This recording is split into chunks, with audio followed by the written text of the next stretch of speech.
On my 30th birthday, I sat quietly staring at a stream in Canyon Ranch, Arizona. My husband had sent me there to lay by the pool and get expensive massages for my birthday. I stared at the water for what felt like forever. I was amazed at how it flowed all the way through the canyon, eroding and smoothing small, tiny rocks. But the thing that struck me most magical was how it flowed purposely from one body greater to another. That night, instead of a massage, I signed up for a psychic reading. Because what's better than getting an expensive beauty treatment than to hear about a potentially fabulous future? But this psychic said something, well, she blew me away because she said something out loud that only I had ever admitted silently to myself. You're hiding. You're hiding, she said. But right now is a good time for you to hide because you're learning. And one day you're going to not be able to hide and you're going to take center stage. And this is going to happen for you, but not for a while. I was blown away. A piece of me agreed with her. I didn't know how she was picking up on it, but she was right. I was hiding. I was hiding behind my husband, Tom, a very successful lawyer. Now, Tom knows more about the law than I know about expensive beauty treatments. And as Tom's wife, I had become Erika Girardi. And I never wanted to say anything disagreeable, and I never wanted to make waves. I was expected to be the pretty, young, new wife.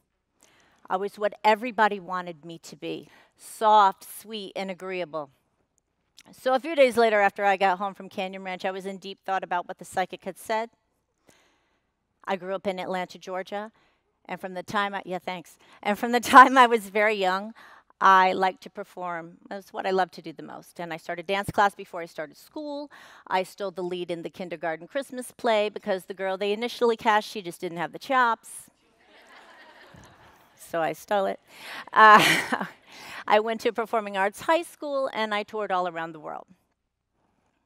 At 18, I moved to New York to chase my dream of becoming an entertainer with a smattering of success. And when things weren't working out in New York, I moved to Los Angeles for a better shot, and that's where I met my husband, and that's where I started hiding.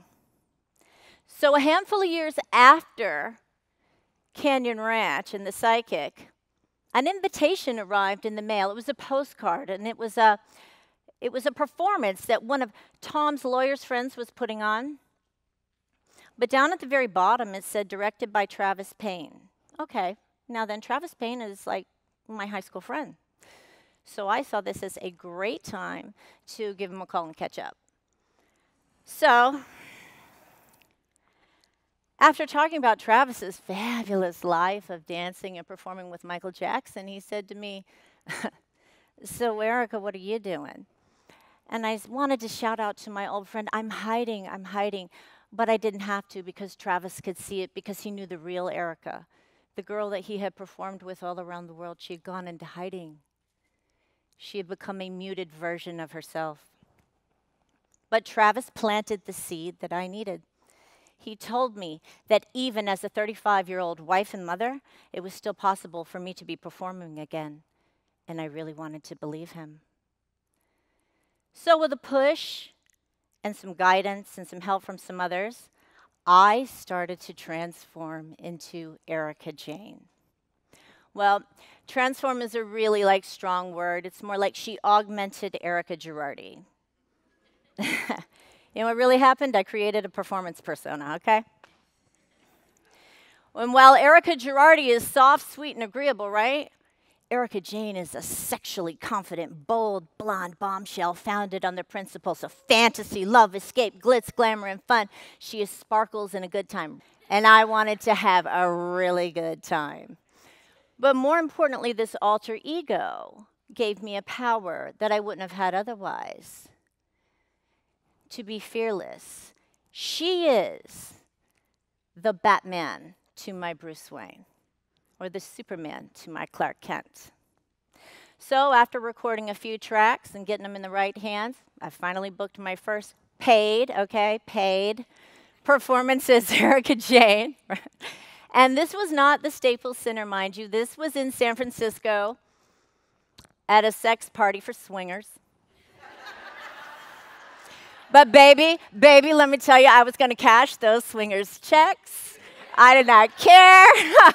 And just to prove, I have to say this, and just to prove how supportive that man I was hiding behind was, Tom served as my manager and collected the check at the end of the night.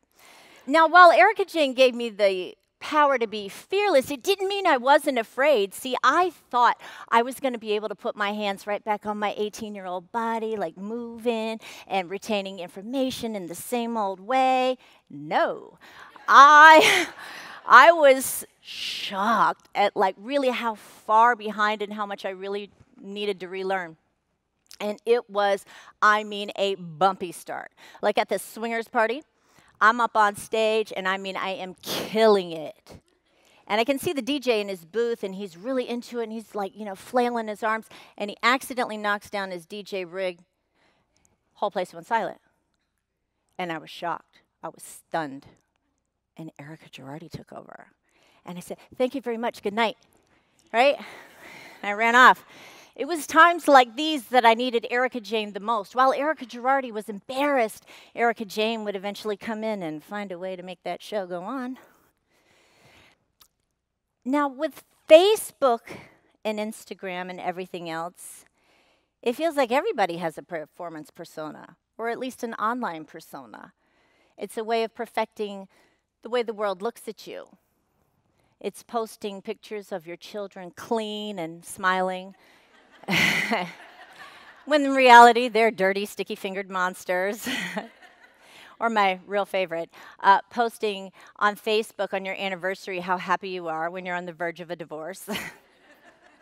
It's every Facetune selfie that I've ever posted, covering up every line and crack.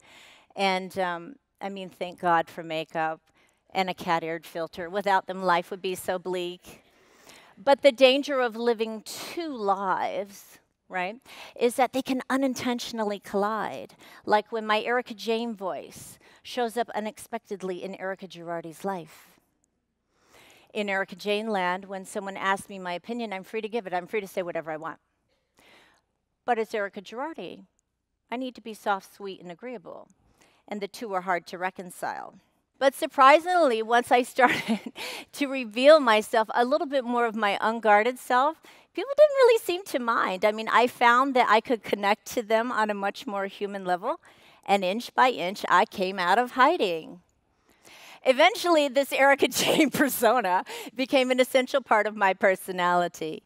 And like I always like to say, without Erika Jayne, Erika Girardi would just be another rich bitch with an airplane. Okay, so this was never truer than when I joined the cast of a reality TV show. Overnight, I took Erika Jayne from nightclubs into people's living rooms, and they ate it up, because TV land is really into sparkly over-the-top characters, and I was nailing it. But what happened that I did not expect is that people thought that this Erika Jayne character was totally and completely me, that this art project that I had created in order to get back to what I love the most, performing, was all I was ever allowed to be. It's the greatest bamboozlement I've ever accomplished, because Erika Jayne nearly erased Erika Girardi. And this is where everybody wants to meet Superman, but nobody really cares about Clark Kent. Now, the dangers of living outside of that persona is when, you want to live outside of that persona, no one really cares. They would just want what you've been selling. They're not interested in anything. They claim they want reality, but in fact, they don't. They want the fantasy character, and not a sequin less. And here is the very uncomfortable rub, probably the most important part about this talk I'm going to say. Your family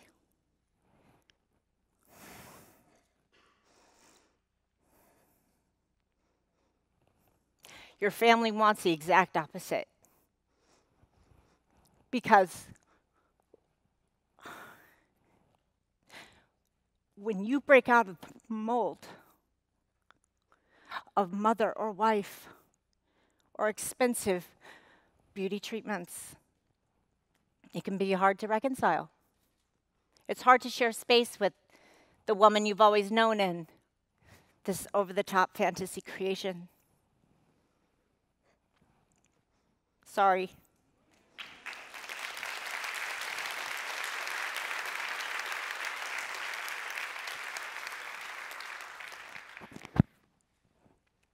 My son went to high school in New York City.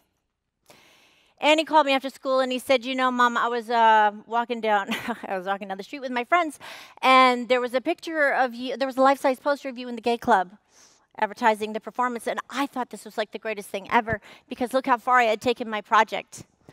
And understandably, he wasn't having any of it. Or poor Tom, I mean, oh my God. I mean, oh my God, real. Tom throws an annual Thanksgiving luncheon, and I always try to attend. And, you know, I was really feeling fabulous, and one afternoon, a little bit too much Erika Jayne came out. And I started cracking dirty jokes about certain sexual positions, and all of a sudden the room got really silent, and people were staring at their plates, and I realized I had lost my audience. And what was bold and fun on stage was actually really rude and obnoxious at the Jonathan Club. I have to be aware of walking in a fine line of extremes between hiding behind my husband or hiding behind my fantasy character, bold and beautiful. In the end, though, what is profound is that both might have a place. Listen, it's great to be outlandish. It's great to overplay your hand. It's great to acknowledge that side of yourself. But it's when you harness that true power that the true success is unleashed. I'm glad I came out of hiding to liberate this persona. I thought the true transformation for me was from a shiny, over-the-top character into a shinier version of myself. In the end, the missing ingredient was inside. I had to relearn how to use my own power. And I had to give myself permission to be fluid in both of my personalities. That realizing that it's okay to be a wife sometimes, it's okay to be a mom sometimes, it's okay to be a blonde bombshell sometimes. I really would like to think that this came from some supernatural means, like that psychic said at Canyon Ranch, but it really didn't. It came from a lot of good old-fashioned hard work and a whole lot of courage.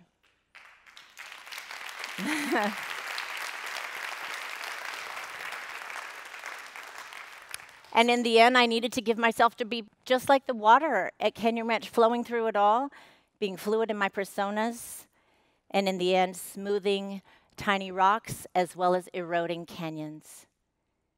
Knowing that the total is more important than the sum of its parts, or the whole, I guess you would say.